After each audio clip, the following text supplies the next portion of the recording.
We must have a conversation and ask, why have we been this corrupt? Why have we allowed this much corruption? It's got to start there. For South Africa, it had to start there. Truth. The Truth Commission that was set up, it was a starting point and it was key. We must discuss and talk about that. But that's not all that we'll be doing in that. Actually, that will be part of it. We must still ask how much money went into the SGR. We need to know how much, who are the KEMSA billionaires, and why have their names not been read out, and the money that they took away brought back into the country. This, the Honorable Deputy President of this Republic knows who they are. This, the former Prime Minister know what they are. This, Professor Wajackoyah know who they are, being a person in the intelligentsia. And yet, they are not ready or willing to tell it. How can they fight corruption? How can they lead? How can you also lead when you are not ready to come on a podium like this and tell Kenyans what you want to do for them?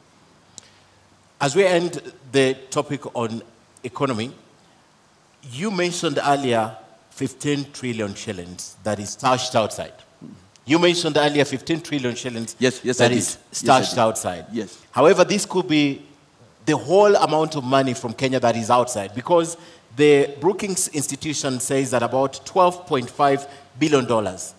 That's the only money that perhaps is illicit trade or illicit flow from Kenya to the other countries that is stashed outside. Why would you be going for even the investments that have been made by Kenyans outside and not specifically this illicit financial money that has been flowing to other countries? Why would you go for everything? No, we go for everything, Ken. For me, that was read by the Minister of the 14.6, 15 trillion. It was the Minister for Finance. It was the Treasury Cabinet Secretary who said that. He had the facts, he had the intelligence, he must have spoken with State House and they knew about it. His speech, some executive summary had been sent round, so it was known. He had contacted foreign governments and known there is probably as much as that. So I find no reason why. I've seen other records that talk about 6 trillion, but you know, we've never had evidence that has been brought back. But let's even come back to Kenya. You and I have not even discussed the 2 billion.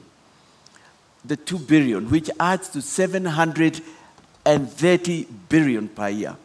I'll round it up to call it 1 trillion. That's what we lose per year.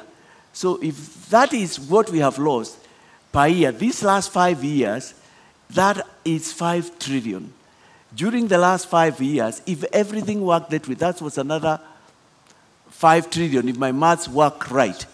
What we are saying, even with the 2 billion, we could have paid the 8.2 trillion Kenya shillings. We could have done that from the 2 billion without going for anything out there, and yet we still need to go out there. I mean, this matter of corruption, siphoning public money, and what we've been doing has been our undoing. No country can develop with corruption. And with the level of corruption that we have had in this nation, no wonder we are still begging and our people are going hungry. I've just given the 2 billion. And for us, within Agano Party and with our experts, the 2 billion for us, we say can't even be a correct figure. The 2 billion, Mr. Mwaure, the 2 billion from the Institute of Economic Affairs is not necessarily lost. It's been diverted to other uses. So if education was allocated 600 billion, perhaps they took a portion of it to another use, not necessarily lost. So when you do that sum totality, could you just be misleading us? Because this money was allocated to something and probably just diverted to another use and not the intended purpose. That's why we lack classrooms, for example. The president of our nation did not lie. He said 2 billion is lost. 2 billion. 2 Do you billion believe the president now? 2 billion does not get into the economy. And later he was heard to say in matters corruption, I mean, he had tried his best. The word he used was his hands were tied. But the Institute of Economic Affairs says this money is not necessarily lost. It goes to other purposes. I mean, but why can't we see the effect? Why do we have such high cost of living? Why have Kenyans been going hungry? What are these other things? What has the Institute said? For me, I would say it's gone into people's pockets.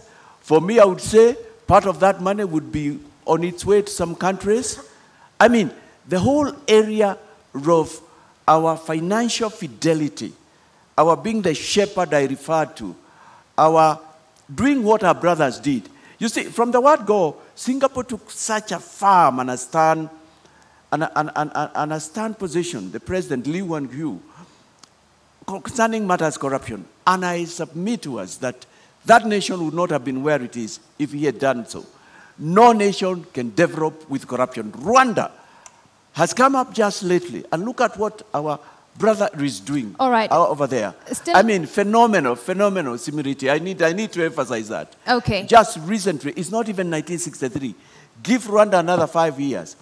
Botswana, they also fought corruption. Right, you cannot move forward with corruption. Let's just come back to here. And you spoke about Kenya needing to be self-sufficient. We need to be a food-secure nation. There is a very close link between food security and climate change. We are seeing droughts. Millions of people are starving in our country, yet your manifesto speaks very little to climate change. What mitigation and adaptation measures is your government going to put in place to cushion Kenyans against climate shocks? Climate change, the whole issue of the changing patterns of the weather is of concern to me and my team. Right now, we are experiencing weather we have not had before. We have stopped talking of today was very hot or today was very cold, the way we defined it. We are now even going into what were the centigrades per day. You've noticed in our manifesto, we've talked not just about measures we do, but even the fact that we would introduce taxation.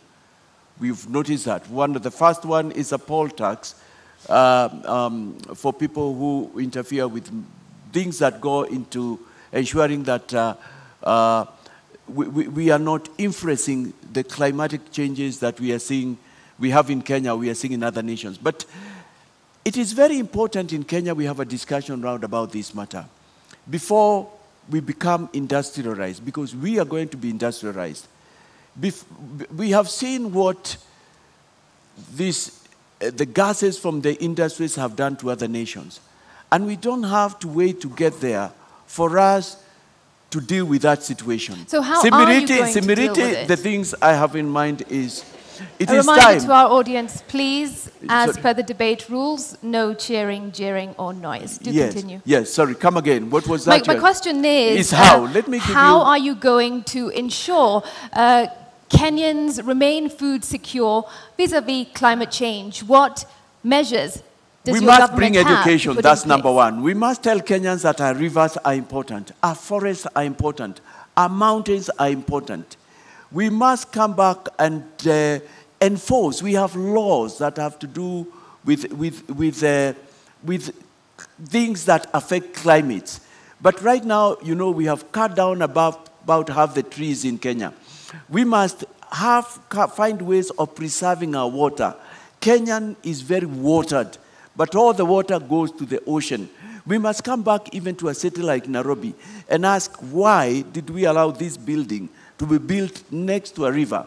We must go to sources of water. Sources of water have been grabbed, and next to them, as much as developers can get, built houses. We must get to a point where we say, if something was done irregularly, it needs to be pulled down. Mr. Waihiga, do you